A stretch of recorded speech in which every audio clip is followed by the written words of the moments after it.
나는 밤마다 불면증에 시달렸다. 저 수키예요. 뭐? 수키라고? 참말 반갑대. 여태 혼자 살고 있다면서? 와, 안다. 다 안다.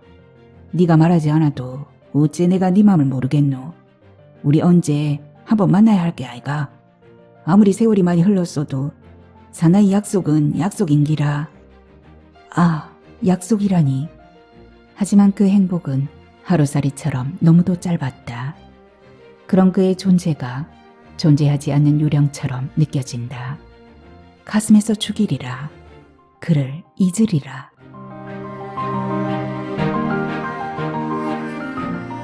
바람새 이열순. 대만으로 떠나는 원동 항공기는 정확히 12시 12분에 이륙한다. 손목에 찬 시계를 주시하던 나는 불안한 생각이 마음을 휩쓸자 창가를 바라본다. 기이하게도 내 몸이 비현실적인 세계로 실려가는 듯하다. 그곳에 도착하면 과연 그를 만날 수 있을까? 무너지듯 등받이에 깊숙이 몸을 묻는다. 많이 긴장한 탓인지 아랫배까지 팽팽히 당겨온다. 잔뜩 오므린 손을 살그머니 펴본다. 아직도 약지 손가락에는 1캐럿 다이아몬드 반지가 끼워져 있다. 세월이 많이 흘렀음에도 불구하고 다이아몬드는 찬란하게 빛나고 있다. 그토록 익숙한 반지가 오늘따라 왜 이렇게 낯설어 보이는 걸까? 아니, 진즉에 빼버렸어야 할 반지였는지도 모른다. 그런데도 그러질 못했다. 창가에 이마를 붙이며 한껏 깊은 한숨을 토해낸다. 창으로 비스듬히 들어오는 햇살은 얼음 속 칼날처럼 차갑게 빛난다. 저절로 시선이 내리깔렸다. 햇빛에 반사되어 반짝이고 있는 바다에는 고깃배가 파도를 타고 어디론가 떠나가고 있다. 그게 마치 그리운 사람을 찾아 떠나가는 배처럼 보인다. 내가 지금 그 어디엔가 있을 그를 막연히 만나러 가는 것처럼 말이다. 이번엔 그를 만날 수 있을까? 만약 만나면 무슨 말부터 꺼내야 할까? 그동안 당신을 그리워하며 기다려왔다고 말해야 할까? 그러나 나는 부정의 투로 고개를 내젓는다. 한번 떠난 배는 돌아오지 않는 법이다. 설령 돌아온다고 해도 너덜너덜하게 찢긴 상처만이 핏빛 깃발처럼 꽂은 채 돌아올 뿐, 이미 그가 떠난 자리엔 얼룩진 상처의 흔적만이 남아있을 뿐이다. 불어난 진한 상처가 가슴에서 급류처럼 휩쓸고 지나가자 두 눈을 감아버린다. 1년 전 내가 가희의 급한 연락을 받고 고향에 왔을 때 가희는 대뜸 뜬금없는 말부터 꺼냈다. 언니를 왜 부른 줄 알아? 이제 언니는 돈방석에 앉게 됐어. 나는 그게 대체 무슨 뚱딴지 같은 소리 나는 표정으로 가희를 빤히 쳐다보았다. 가희는 연신 싱글벙글거리며 말했다. 언니, 보름 전 친구를 만나러 엘소들 커피숍에 갔는데 거기서 뜻밖에도 그 사람을 만났지 뭐야. 한성필, 그 사람 말이야. 처음엔 긴가민가 했는데 그쪽에서 먼저 날 아른 채로 하는 거야. 순간 정수리에서 발끝까지 신경이 빳빳하게 곤두섰다. 내가 발걸음을 멈추고 너무 놀란 표정으로 가희를 바라보자 가희는 그런 줄 알았다며 한쪽 눈을 흘겼다. 언니, 내가 이런 사실을 전화할 때 미리 말할 수도 있었는데 굳이 그러고 싶지 않았어. 그러고는 더딘 손길로 핸드백에서 그의 명함을 찾았다. 나는 꿈을 꾸고 있는 건 아닐까 하고 허벅지를 살짝 꼬집어 봤다. 분명 현실이었다. 가희의 손에 그의 명함이 들려져 있는 걸 보자 눈에 송강이 일면서 심장 박동은 급격히 빨라졌다. 그 명함이 내 손에 들어왔을 때 그만 두 눈이 휘둥그레졌다. 한성그룹 회장 한성필 이라고 쓰인 활자가 나로서는 도무지 해독할 수 없는 기호 문자처럼 보였다. 누군가 내 어깨를 툭툭 건드린다. 깊은 생각에 잠겨있던 나는 화들짝 놀라며 고개를 돌린다. 공교롭게 기내에서 만난 여자는 같은 상가 1층 식당 여자다. 여자는 입 언저리를 일그러뜨리며 호들갑을 떨어댄다.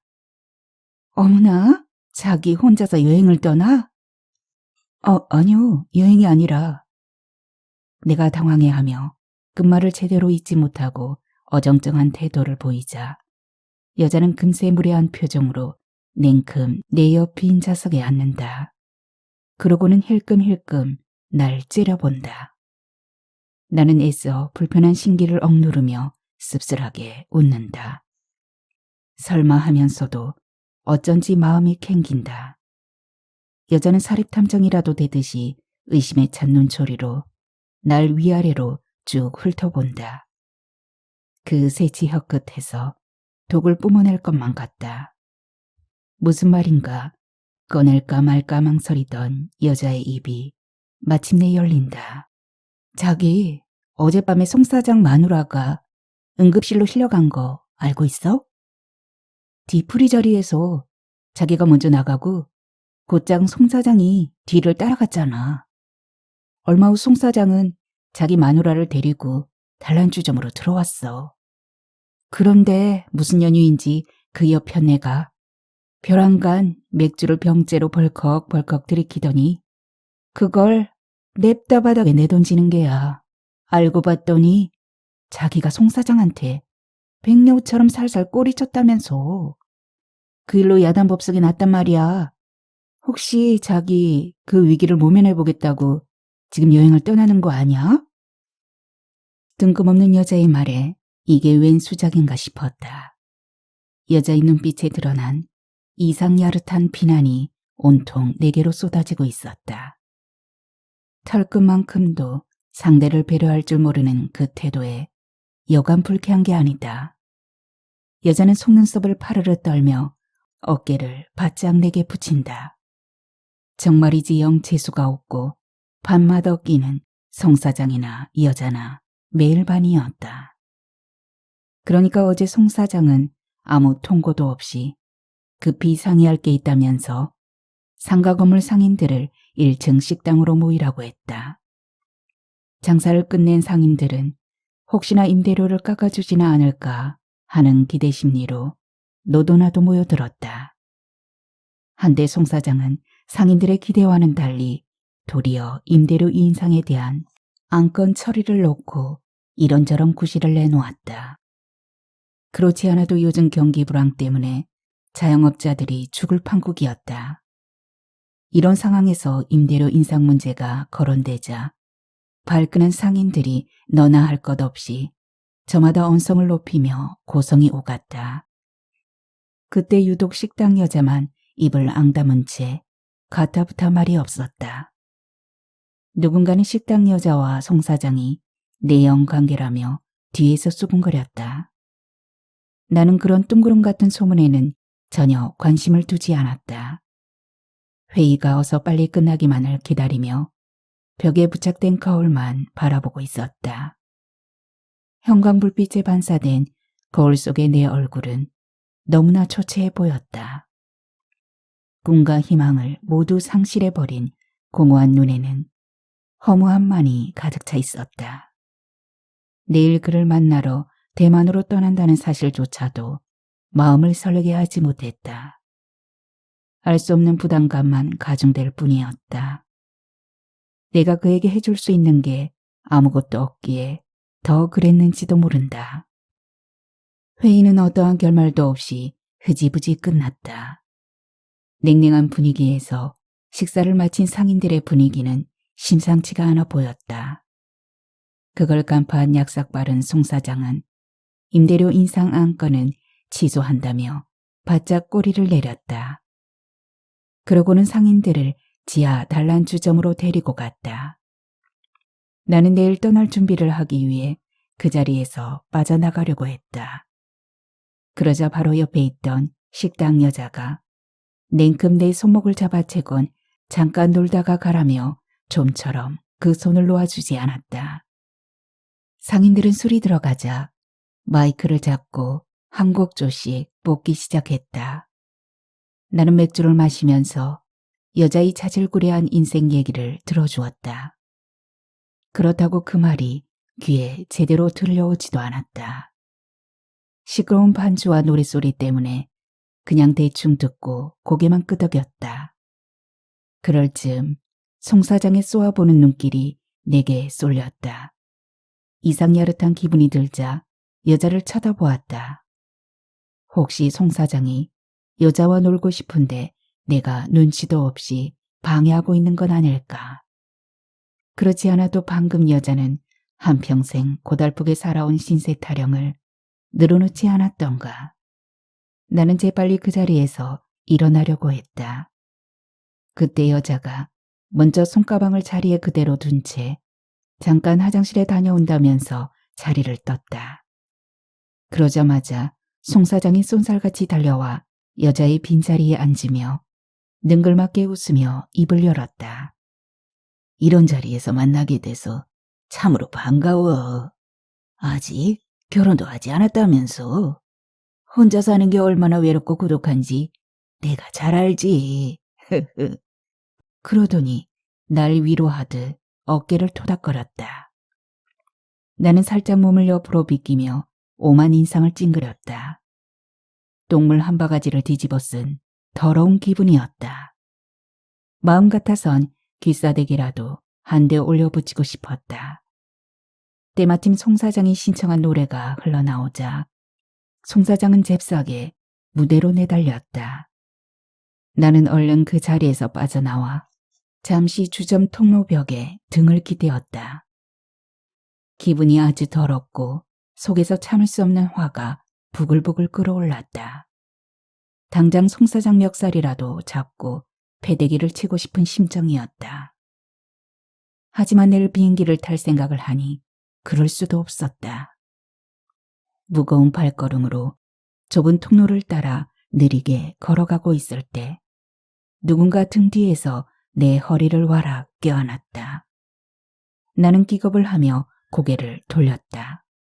황당무계하게도 송 사장이었다. 온통 술 기운이 휩싸인 채 가쁜 숨을 헉헉 몰아쉬었다. 그 손을 획 뿌리치자 송 사장은 특유의 비음이 섞인 말투로 속삭였다. 우리 정한 곳으로 갈까? 나도 모르게 피식 헛웃음이 나왔다. 부표처럼 떠도는 삶을 산다고 이젠 송 사장까지 날 업신여기고 있었다. 송 사장은 무어라고 응얼댔으나 그 말이 귀에 들려오지 않았다. 바로 그 순간 검은 실루엣이 섬뜩하니 눈앞에서 바람처럼 휙 스쳤다. 가슴이 덜컥 내려앉았다. 나는 뒷벽에 가 붙었다.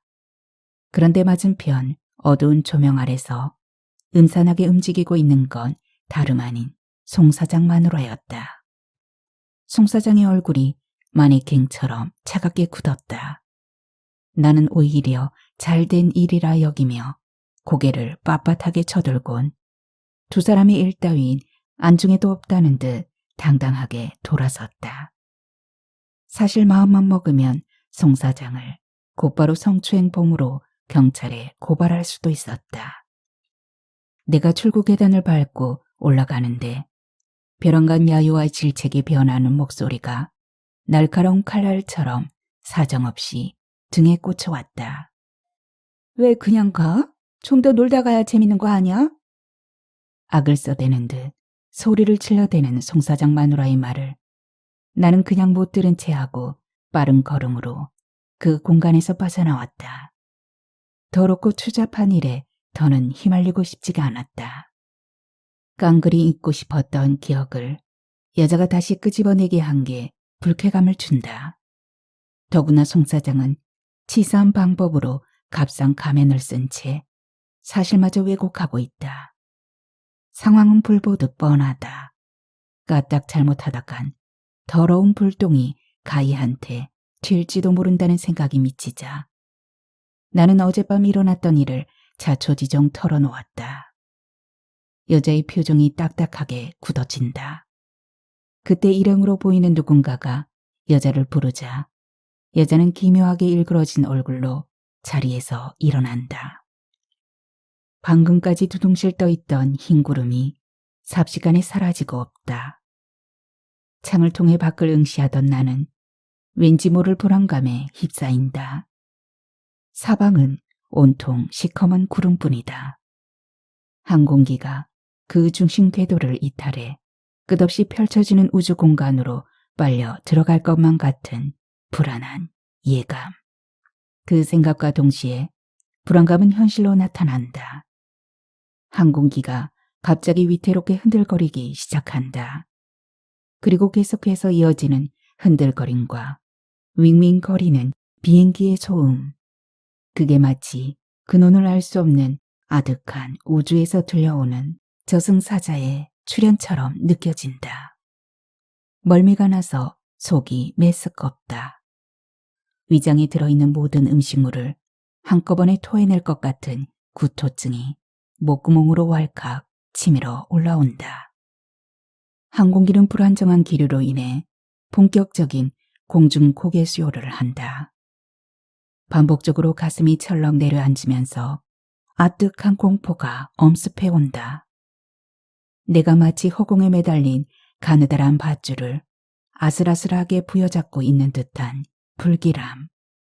생과 사의 간극이 얇은 유리 칸막이로 되어 있고 그 투명한 유리를 뚫고 지나가면 일시에 육체와 영이 따로 분리될 것만 같은 죽음의 공포감. 만약 이런 상황이 계속된다면 어떻게 되는 것일까? 그 물음에 화답이라도 하듯 뒷좌석에 앉은 승객 두 사람의 불안정한 목소리가 들려온다. 이거 우리가 한꺼번에 합동 분향소에 차려지는 거 아닐까?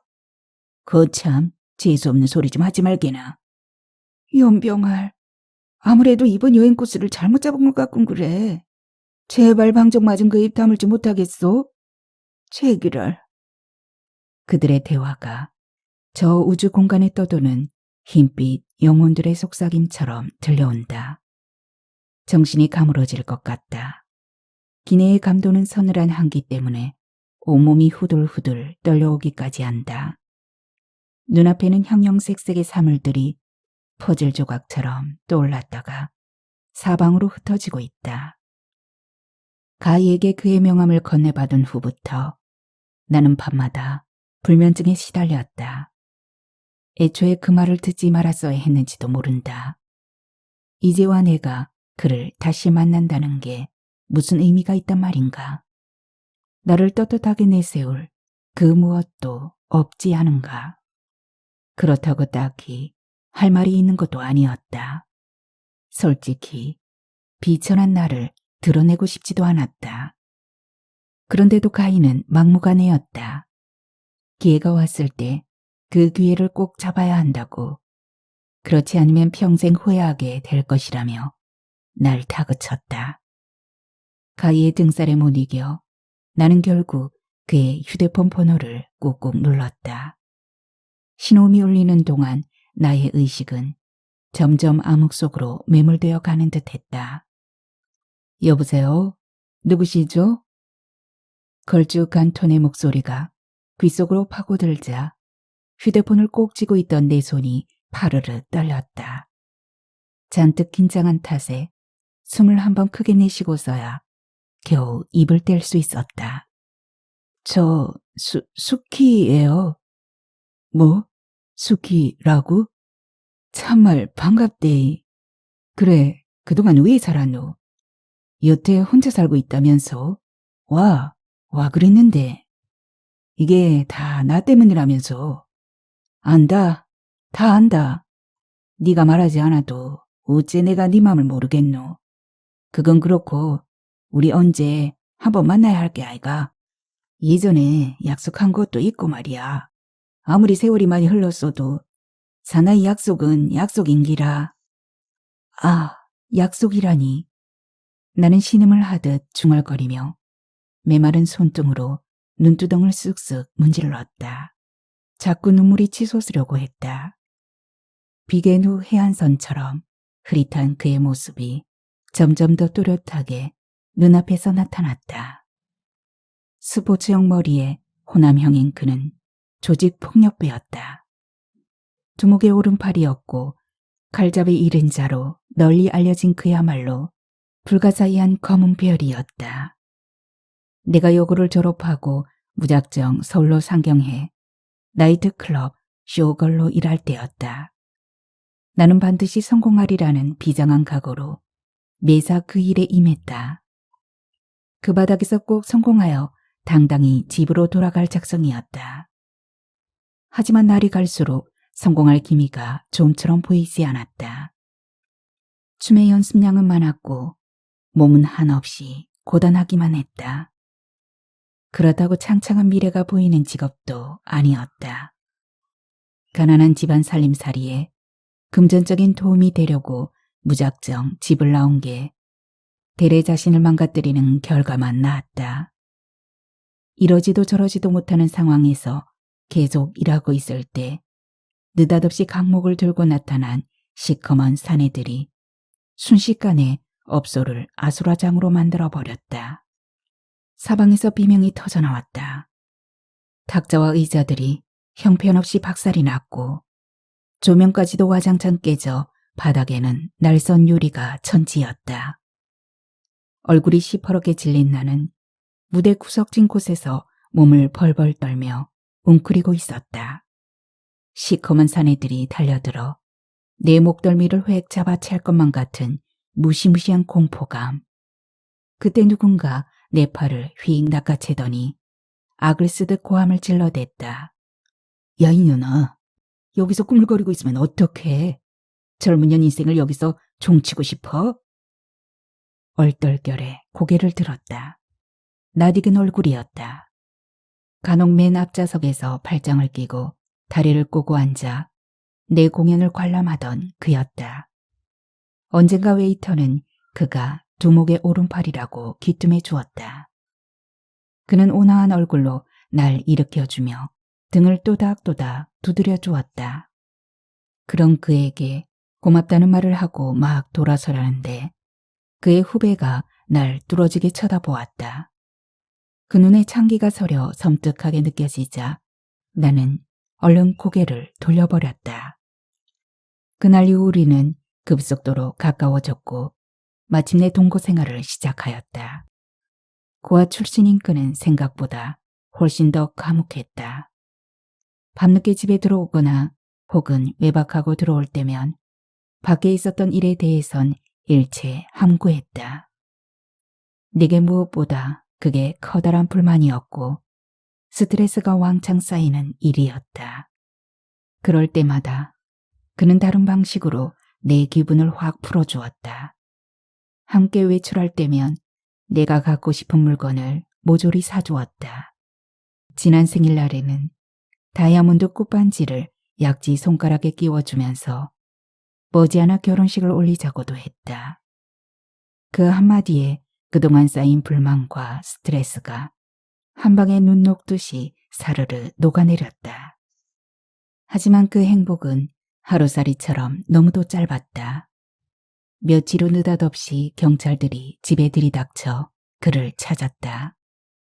그 소식을 접한 후부터 그는 집에 들어오지 않았다.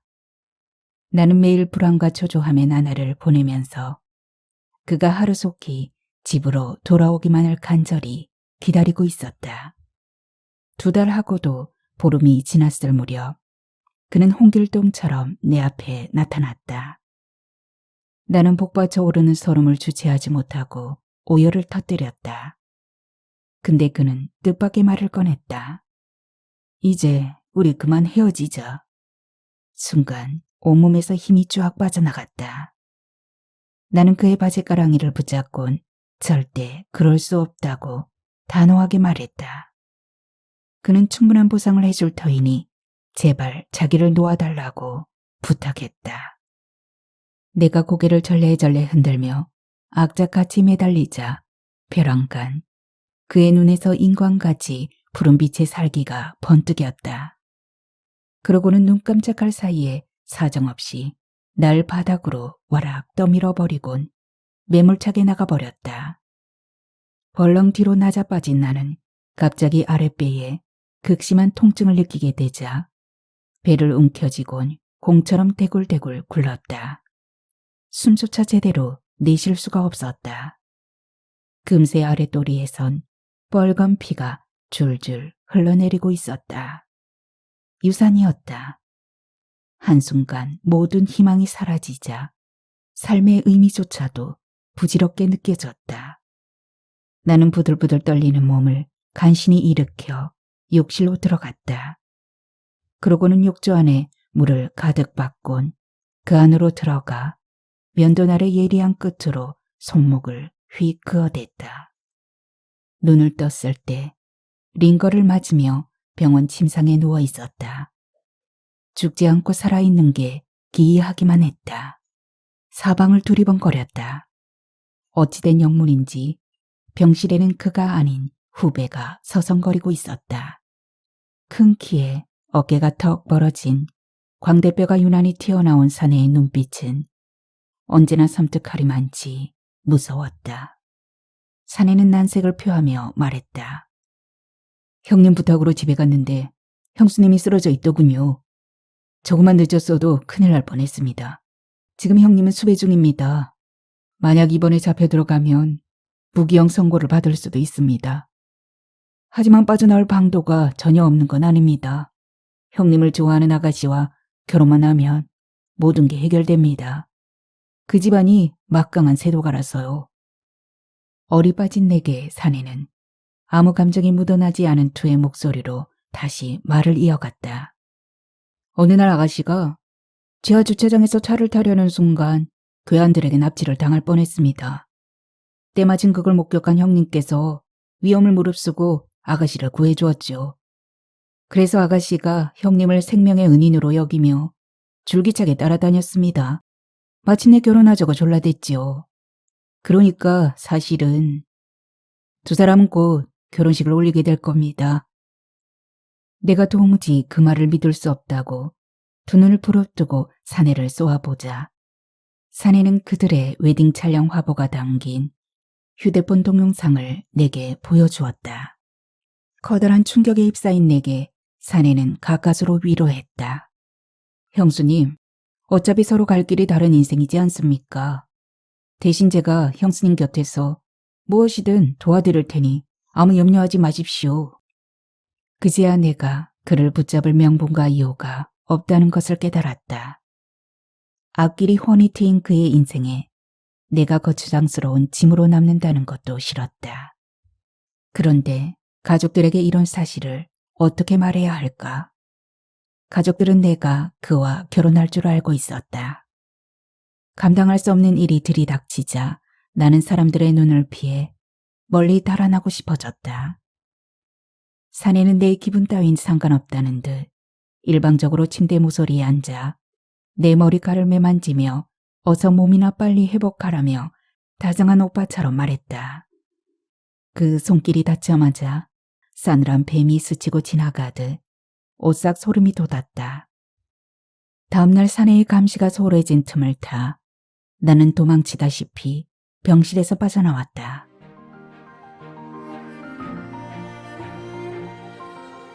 다행히도 항공기는 중정국제공항에 착륙한다. 나는 서둘러 입국 수속을 마치고는 공항 로비로 나온다. 하지만 그의 모습이 보이지 않는다. 그 어디에도 날 알아보는 사람조차 없다. 너무 긴장한 탓일까? 다시금 사방을 두리번거렸지만 마찬가지다. 순간 맥이 딱 풀리면서 사지가 포박을 당한 듯 옴쭉할 수가 없다. 아, 또 거짓말을 했단 말인가? 내가 한동안 그 자리를 떠나지 못하고 서성거리자 등 뒤에서 여자의 목소리가 들려온다. 어머, 자기 거기에서 뭐 하고 있는 거야? 아, 이번에는 그 사람이 꼭 나온다고 분명히 약속했는데. 내가 얼굴을 붉히고 말을 잇지 못하자 여자는 그에게 다시 전화를 해보라고 재촉한다.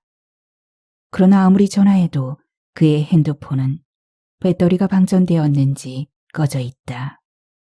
거대한 사막 한가운데에 불시착한 참담한 기분이다. 금방이라도 모래폭풍이 소용돌이를 일으키며 단숨에 날 집어삼킬 것만 같은 공포감. 그는 매번 왜 이러는 것일까? 금방이라도 나타날 것 같으면서도 그 모습을 좀처럼 드러내지 않는 이유가 대체 뭐란 말인가?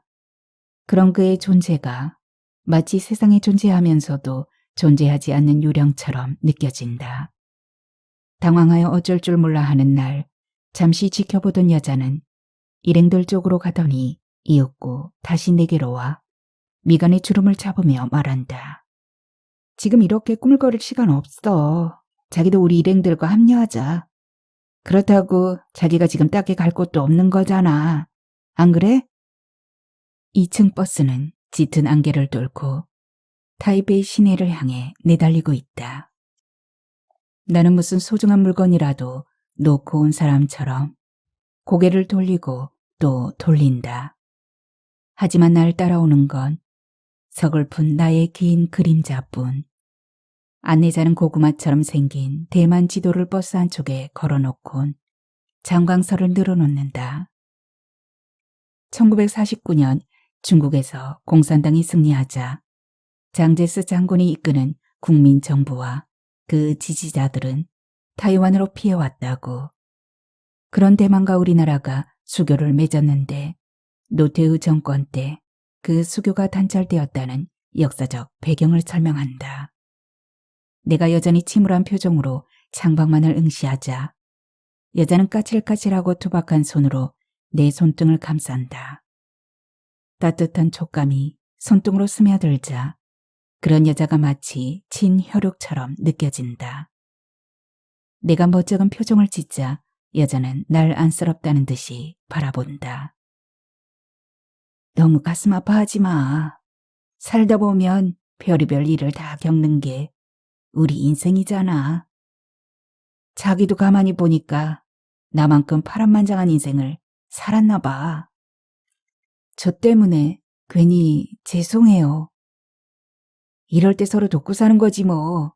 참, 아까는 내가 오해해서 미안했어. 남자들한테 배신을 당하는 일이 어디 한두 번이어야지. 사는 게 외롭다 보니 또다시 남자를 만나게 되지 뭐야. 이제 50을 바라보는 나이인데 정신을 차리고 살아야지. 송 사장 같은 인간한테 휘둘리지 않을 거야. 자기도 무슨 사연인지는 잘 모르겠지만 너무 그 사람한테 집착하지 마. 그 사람이 약속 장소에 나타나지 않았다는 건 이미 마음에서 떠난 거니까. 그러니 어서 빨리 잊어. 그 말이 수천 개의 바늘이 되어 심장을 사정없이 찔러댄다. 그 무렵 버스는 대만에서 가장 긴 담수교를 통과하고 있다. 중정기념관 주위에는 대보름 축제를 그대로 재현한 듯 오색 찬란한 화려한 등들이 주변을 온통 에워싸고 있다. 기념관 안에는 깨알같이 자잘한 글씨로 장개석의 얼굴을 그려놓은 중화민국 건국 요왕이 전시되어 있다. 그가 연설할 때 직접 원고를 쓰고 수정한 진품 필체 또한 그대로 보관되어 있다. 그중 무엇보다 시선을 잡아끈 것은 바로 이덕보원이라는 쓰인 글귀이다. 덕으로 원을 갚는다. 전쟁이 끝나자 장개석은 일본 포로들을 죽이지 않고 그대로 돌려보냈다고 해서 나온 말이라고 한다. 한마디로 뭐라 표현할 수 없는 미묘한 여운을 남기는 글귀다. 그렇다면 나는 그를 아무런 미움과 원망도 없이 내 안에서 훨훨 떠나보낼 수 있을까? 그날 병실을 빠져나오자 곧장 택시를 잡아 타곤 고속터미널로 향했다. 그를 떠올린다는 것은 커다란 고통이고 끔찍한 비극이었다. 그에게 버림을 받은 게 아니라 내가 그를 놓아줬다고 생각해봐도 자신은 비참하고 초라할 뿐이었다. 거리에는 억수 같은 비가 퍼부어댔다. 마땅히 갈 곳 없는 나는 부산행 버스에 올라탔다. 빗줄기는 눈물처럼 유리창을 타고 하염없이 흘러내리고 있었다. 나는 멍한 시선으로 그 빗물을 바라보며 연불처럼 읊조렸다. 그를 잊으리라. 가슴에서 죽이리라. 낯선 도시의 삶이 시작되었다. 옷가게 점원, 호프집 주방장, 다방 종업원 등 파란만장한 밑바닥 인생이 파노라마처럼 흘러갔다.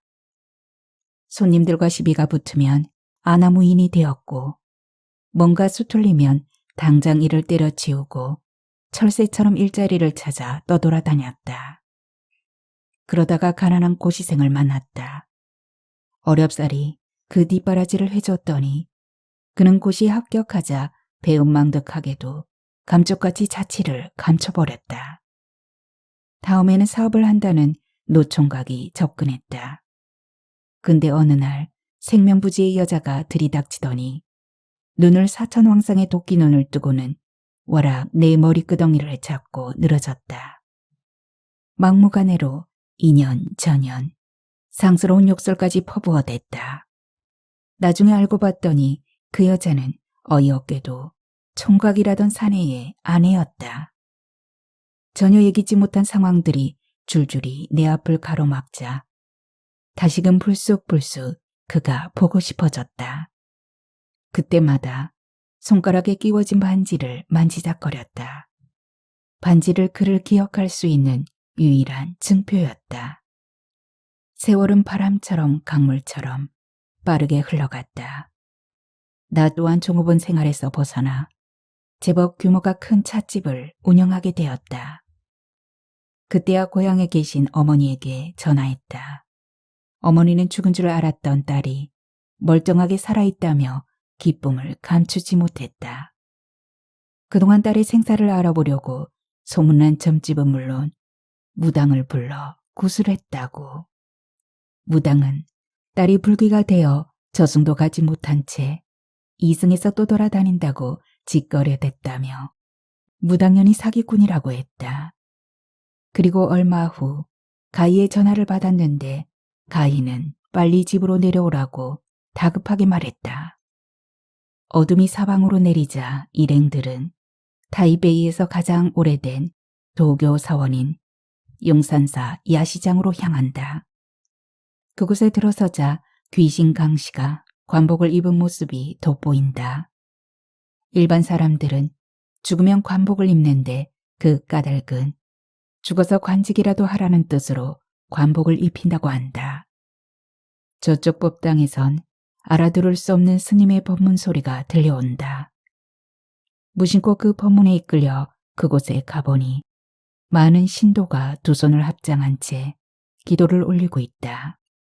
나도 기다린 향불을 들고 신선 중 가장 큰 신선이라고 불리는 관세음보살 앞에서 머리를 조아리며 무언의 기도를 올린다. 비록 이곳에서 그를 만나지는 못했지만 더는 그를 미워하거나 원망하지도 않겠다고. 하지만 돌아서는 마음은 동짓달에 막 접어든 새벽의 겨울바람이 매섭게 불어온다. 그날 옷가게 일을 마치고 나서려는데 그동안 통 연락이 없던 그에게서 전화가 걸려왔다. 술에 잔뜩 취한 그는 정말 미안하다고 사과했다. 그때는 어쩔 수가 없었다고. 갑작스럽게 사업체가 부도나는 바람에 그 뒤수습하랴 아무 정신이 없었다고. 그러면서 그는 대만에서 호텔 사업을 하는 후배에게 신세를 지고 있다고 했다.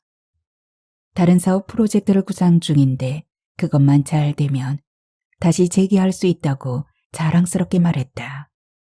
그런 중요한 일 때문에 자기는 움직일 수 없으니 대신 내가 대만으로 와줄 수 없느냐고 물어왔다. 나는 차마 그 부탁을 거절할 수가 없었다.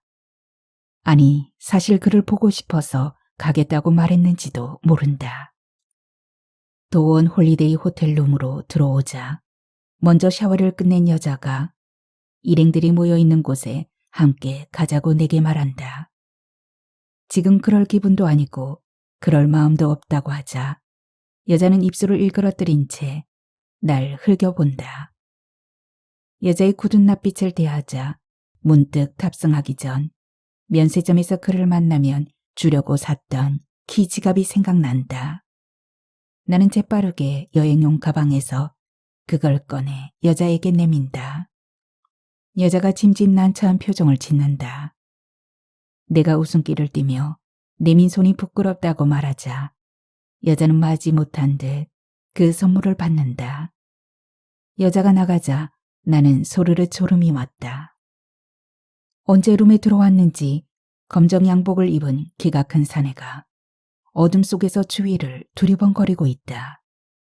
뭔가를 찾고 있는 듯 사내는 허리를 굽힌 채 더딘 손길로 화장대 서랍 곳곳을 열어본다.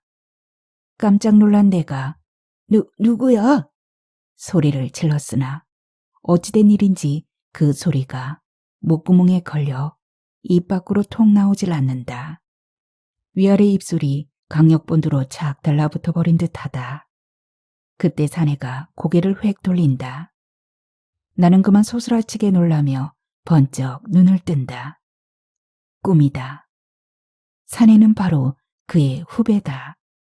서늘한 한기가 등줄기를 타고 흘러내리자 서둘러 그에게 다시 전화를 시도해 본다. 하지만 여전히 폰은 꺼져 있다. 나는 와락 머리칼을 움켜쥔다. 대체 그에게 무슨 일이 있는 것일까? 늦은 시각이 되어서야 여자는 곤드레만드레 취한 상태로 돌아온다. 움푹 꺼진 눈자 위에 파랗게 핏줄이 어려 있어서인지 그 얼굴이 몹시 피곤해 보인다. 내가 술을 많이 마신 이유를 묻자 여자는 일행 중 누군가와 입씨름을 했다고 투덜거린다. 상대의 여자가 먼저 나와 자기와 동갑내기인 줄 알았는데 작성된 서류를 보니까 자기보다 내가 2살 아래였다며 먼저 시비를 걸어왔다고 한다. 이게 다 우리 어머니 탓이지. 동생이 어렸을 때 병으로 죽었는데 글쎄 까막눈인 어머니가 사망신고를 잘못했지 뭐야. 동생이 아닌 날 해버린 거야. 그래서 내가 죽은 동생 호적으로 세상을 살아가고 있는 거야. 한숨을 길게 내쉬는 여자의 눈에서 주르륵 눈물이 흘러내린다. 내가 티슈를 뽑아 건네주자 여자는 눈물을 닦아내곤 다시금 신세 타령을 늘어놓는다. 내 아이가 6살 때 집 앞에서 교통사고를 당해 죽은 것도 남편이 말없이 집을 나가버린 것도 이게 다 동생과 뒤바뀐 운명 탓인지도 몰라. 천륜을 저버렸으니 당연한 결과이지 뭐. 그러면서 송 사장에 관해서도 설명한다. 송 사장과는 초등학교 동창인데 동창 모임에서 저절로 가까워진 것이라고. 그는 원래 착실한 농사꾼인데 땅값이 하루아침에 몇 겁줄로 뛰어오르는 바람에 졸부가 되면서 바람둥이가 된 것이라고. 평소 바람 피운 흔적을 줄줄 흘리고 다녔기에 그날 마누라가 작심한 듯 그 뒤를 밟다가 그 사단이 일어난 것이라고. 이윽고 여자는 졸음을 이기지 못하고 잠에 골아떨어진다. 나는 잠이 오질 않는다. 숙소가 한적한 곳에 있어서인지 개가 컹컹 짖어대는 소리가 사방에서 들려오고 있다. 바람까지 쌩쌩 불어대자 창문이 덜컹거리고 드리워진 커튼은 스산하게 움직인다. 이불을 머리끝까지 끌어올리곤 몸을 이리저리 뒤척인다. 불길한 꿈 때문일까? 그는 대체 어디에 있을까? 내가 공항에 도착하는 시간을 뻔히 알고 있으면서 왜 나오지 않았을까? 또 무엇 때문에 그랬을까? 가인은 이왕지사 장사할 거면 술장사를 해보라고 했다.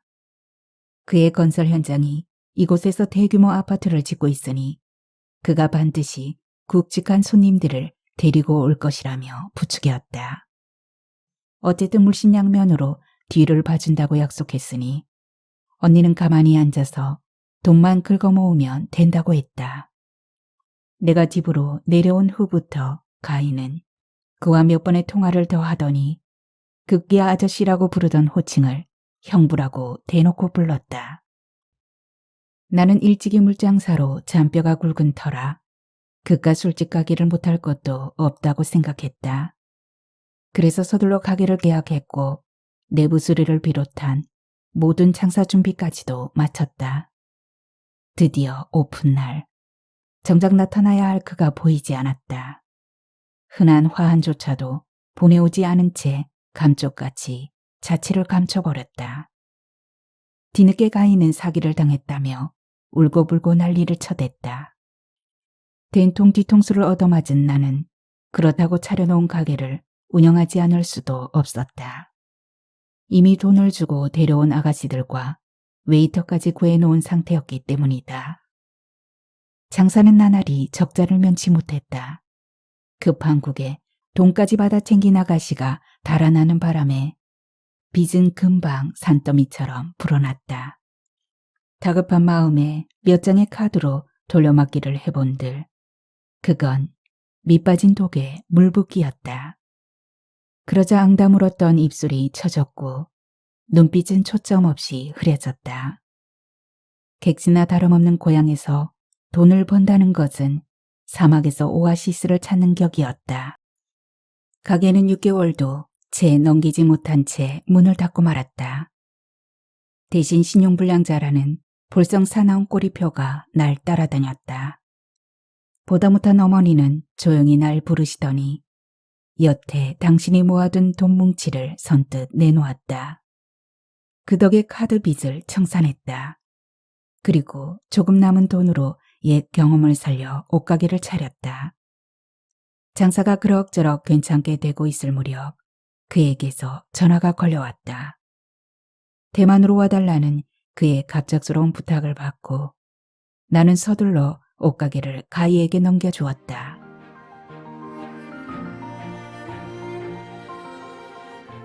우뚝우뚝 솟아오른 건물들 대부분 우중충해 보인다. 안내자는 건물들이 비록 겉으로는 허름해도 내부만큼은 아주 탄탄하게 설계되었다고 한다. 그 장식 또한 매우 화려하다고. 그게 중국인의 외유내강의 정신이라고 한다. 주위를 살펴본다. 넓고 폭이 좁은 도로에는 승용차보다 자전거가 훨씬 더 많다. 나는 여자 덕분에 졸지의 여행객이 되어 그 일정표에 따라 고궁박물관과 국가유공자 위패를 모신 충혈사를 관람한다.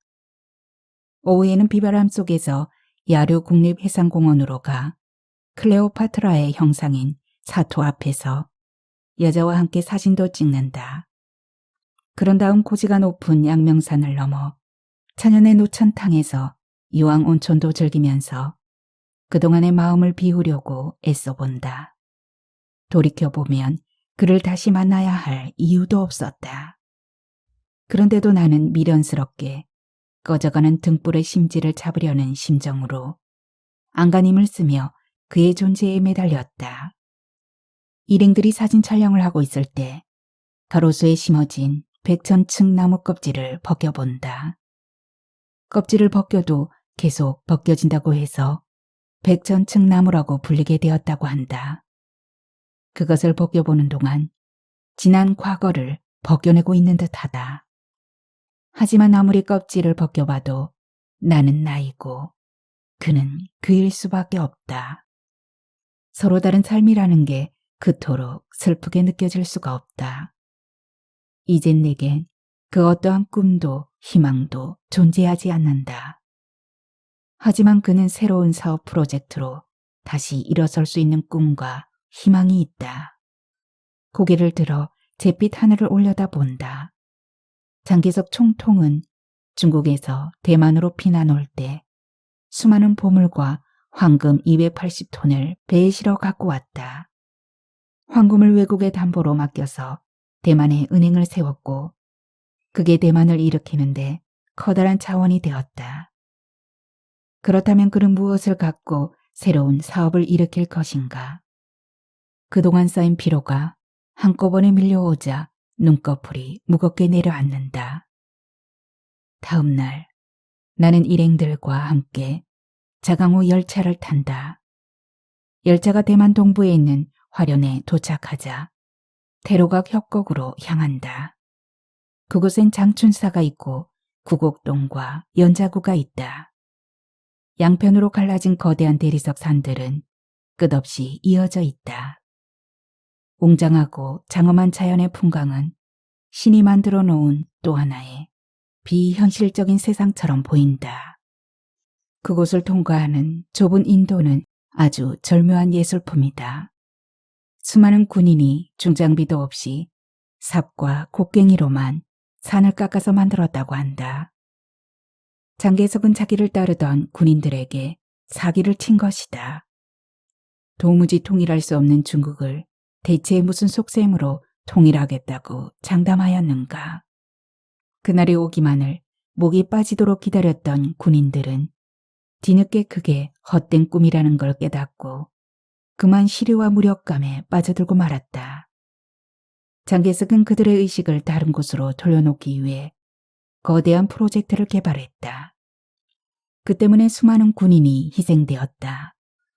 그 당시 희생자의 위패가 장춘사에 모셔져 있다.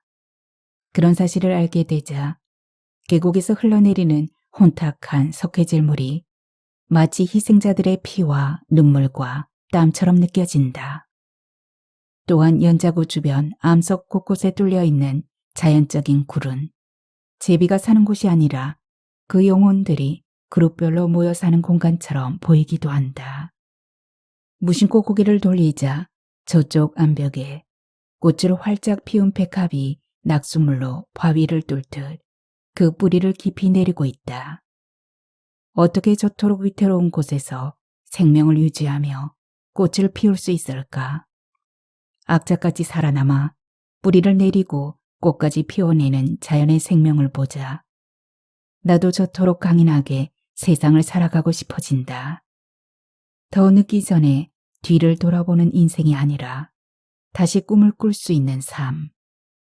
그런 생각이 활기찬 에너지가 되어 내면에서 충만감으로 가득 차오른다. 나는 황급히 돌아서서 불이 나게 일행들 앞에 서본다. 낯선 나라에서 허망하게 쓰러질 수 없다고 자신에게 각인시킨다. 잠시 후 버스가 정차 있는 곳으로 돌아오자 키가 크고 반백의 머리카락의 사내가 주변을 서성거리고 있다. 알 듯 모를 듯한 얼굴이다. 하지만 얼핏 어디선가 본 듯한 사내의 윤곽. 순간 주춤 놀라며 한 발 뒤로 물러선다. 바로 그의 후배다. 병실에서 날 간호했던 사내가 아니던가. 정신이 아득해진다. 무슨 일일까? 무엇 때문에 여기까지 온 것일까? 혹시 그가 심부름을 보낸 건 아닐까? 흘깃흘깃 후배의 동태를 살피던 나는 조증이 나서 견딜 수가 없다. 뒤늦게 날 찾아낸 사내가 내게 깍듯이 예의를 갖추며 인사한다.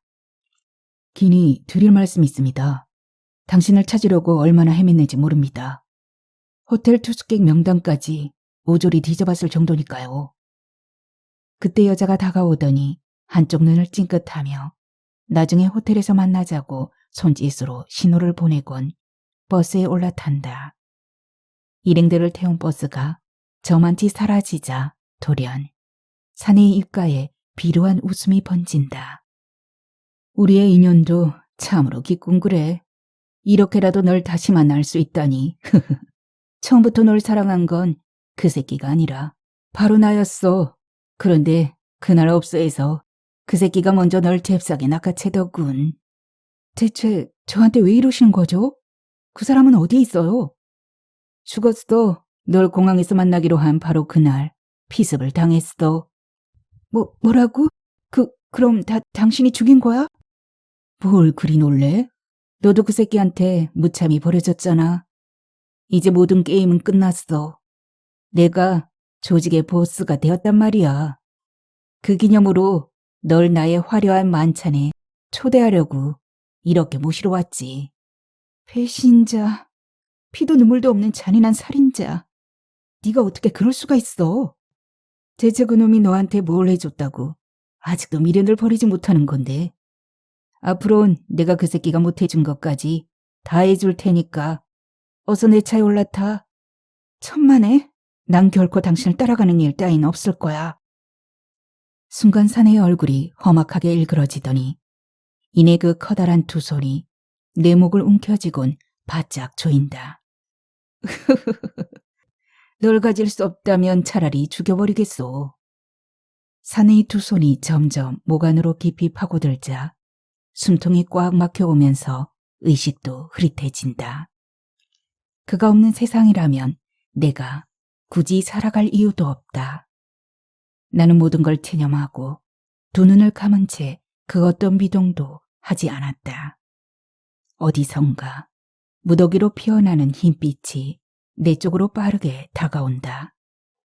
그 기운에 막 빨려 들어가는 순간 사내의 두 손이 스르륵 풀린다.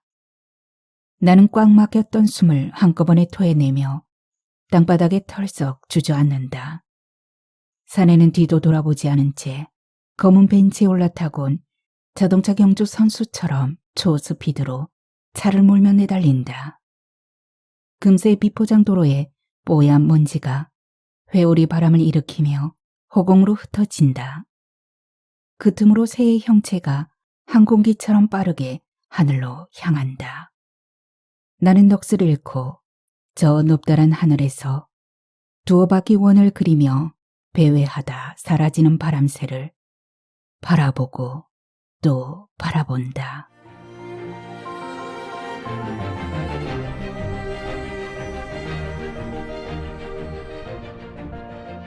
어서오세요. 하소담입니다. 오늘 준비한 소설은 이울순 작가님의 바람새였습니다. 작가님은 2004년에 단편소설 안개숲으로 등단을 하셨는데요. 오늘의 소설 바람새는 작가님의 소설집인 고백에 실린 단편입니다. 바라볼 수도 없고 그렇다고 또 아니 바라볼 수도 없는 그저 애틋하게 그리워하고 열렬히 좋아하는 마음을 그리고 있는 것 같습니다. 떳떳하게 내세울 게 있어야만 사랑을 찾을 수 있는 것은 아닌 거죠. 파란만장한 밑바닥 인생이어도 사랑은 사랑이라는 겁니다. 네. 자, 오늘은 여기까지 읽어드리고요. 또 하소담은 다음 소설 준비해서 오겠습니다. 편안히 계십시오. 감사합니다.